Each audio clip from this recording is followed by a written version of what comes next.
You must take action equally. Is this an attempt to draw a false equivalence, or is it a credible attempt at drawing a parallel? I'm asking you a straightforward, open question, so no one said that I'm leading you. No, I'm no spokesperson for the RSS, but in general, I don't think there is any basis for this particular claim except for a false equivalence. And the last time, I think, even under Sri Vajpayee's government, when the simi was banned, similar questions and allegations were actually leveled against the government.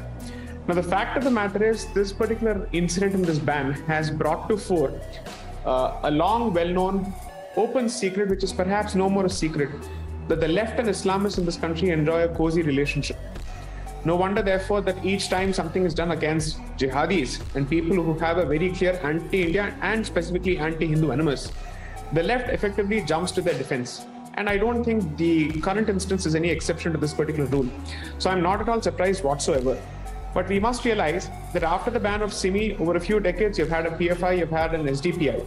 So therefore, while I'm happy that the government has taken this particular move, I suspect that the supporters, the promoters, and the well-wishers of PFI must have anticipated this, and therefore there must already be some kind of action underway to come out in another form. Because at the end of the day, perhaps the short-sightedness of the establishment is that it is going after a particular form as opposed to going after the substance, which means the genesis of this particular mindset, whichever organization or whichever seminary it may be rooted in, needs to be addressed. And this discussion is perhaps a more sensitive discussion because it's possible to ban a particular organization than going after a particular mindset.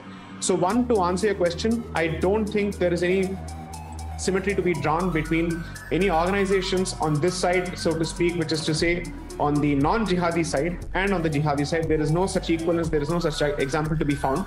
But I must also say that while the ban is necessary, it is certainly not sufficient.